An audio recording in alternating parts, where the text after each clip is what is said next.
एक न्यूज़ 24 देख रहा हूं, मैं हूं आपके साथ ब्यूटी। देखिए, आपको बता दें कि नेता प्रतिपक्ष तेजस्वी यादव ने शनिवार को मुख्यमंत्री नीतीश कुमार पर गंभीर और तीखे आरोप लगाए हैं। बता दें कि तेजस्वी ने दावा किया है कि मुख्यमंत्री नीतीश कुमार सरकारी संसाधनों का दुरुपयोग कर अपनी पार्टी जनता दल यूनाइटेड यानी कि जदयू का प्रचार प्रसार कर रहे हैं। उन्होंने खास तौर पर बताया कि महिला संवाद यात्रा को निशाने पर लिया, जो एक दिन पहले शुरू की गई थी। तेजस्वी का कहना है कि इस यात्रा के पीछे असल मकसद महिलाओं से संवाद करना नहीं, बल्कि बता दें कि आगामी चुनाव को ध्यान में रखते हुए जदयू का प्रचार करना है।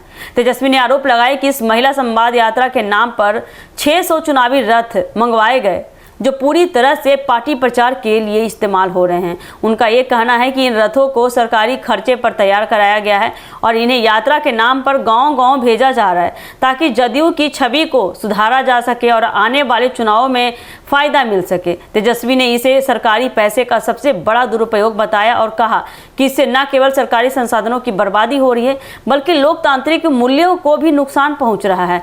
बता दें कि तेजस्वी यादव ने यह भी कहा कि यह कोई पहली बार नहीं है जब मुख्यमंत्री नीतीश कुमार ने सरकारी यात्रा के बहाने अपनी पार्टी का प्रचार किया है। उन्होंने उदाहरण के तौर पर बताया कि कुछ ही समय पहले नीतीश कुमार ने ग्रामीण विकास विभाग के बजट से अपनी बिहार यात्रा के लिए 2 अरब 25 करोड़ रुपए खर्च किए थे। उस यात्रा को भी सरकारी योजना की समीक्षा और जन संवाद के नाम पर प्रचारित किया गया था, लेकिन असल में उनका उद्देश्य भी राजनीतिक लाभ देना था। तेजस्वी के अनुसार नीतीश कुमार लगातार सरकारी कार्यक्रमों और योजनाओं को अपनी पार्टी के प्रचार माध्यम के रूप में इस्तेमाल कर रहे हैं। आपको बता दें कि इससे सरकारी मशीनरी की निष्पक्षता पर सवाल उठते हैं और यह आम जनता के साथ भी धोखा है, क्योंकि जनता का टैक्स का पैसा पार्टी विशेष के प्रचार में खर्च किया जा रहा है। इस बयानबाजी के पीछे स्पष्ट रूप से राजनीतिक तनाव देखा जा सकता है। वही बिहार विधानसभा चुनाव भले अभी दूर है, लेकिन राजनीतिक दल पहले से ही जमीन तैयार करने में जुट चुके हैं।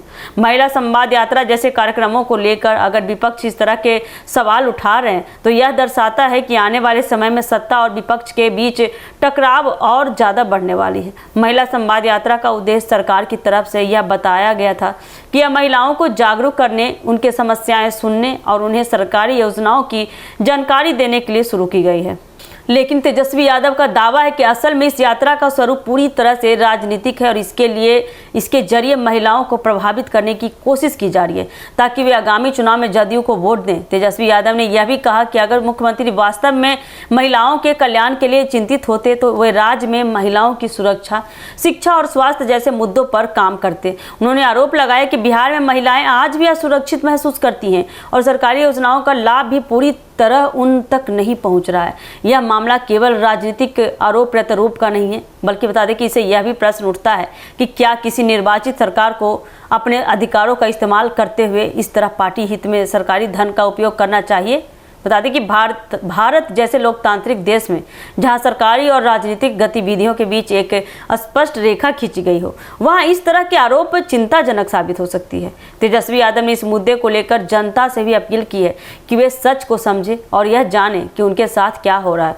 उन्होंने कहा कि अगर जनता चुप रही और ऐसे दुरुपयोग पर सवाल नहीं उठाया, तो आगे भी इसी तरह से सरकारी संसाधनों का पार्टी प्रचार के लिए दुरुपयोग होता रहेगा। इस पूरे घटनाक्रम से यह स्पष्ट हो जाता है कि बिहार की राजनीति में आने वाले समय में चुनावी माहौल तेज होने वाला है। एक तरफ सरकार अपने कार्यक्रमों को विकासोन्मुख बता रही है, वहीं विपक्ष उन्हें पूरी तरह राजनीतिक प्रचार के रूप में देख रही है। ऐसे में यह देखना काफ़ी दिलचस्प होगा कि जनता किस पक्ष की बात पर भरोसा करती है। यदि इन आरोपों में सच्चाई है तो यह न केवल राजनीतिक नैतिकता का उल्लंघन है, बल्कि यह एक कानूनी मुद्दा भी बन सकता है। चुनावी आयोग और अन्य संस्थाओं को भी इस पर नज़र रखनी चाहिए, ताकि चुनावी प्रक्रिया निष्पक्ष और पारदर्शी बनी रहे। अंततः यह बता दें कि मुद्दा बिहार की जनता के लिए भी सोचने का है। उन्हें यह समझना होगा कि उनके टैक्स का पैसा किस तरह और कहाँ खर्च हो रहा है।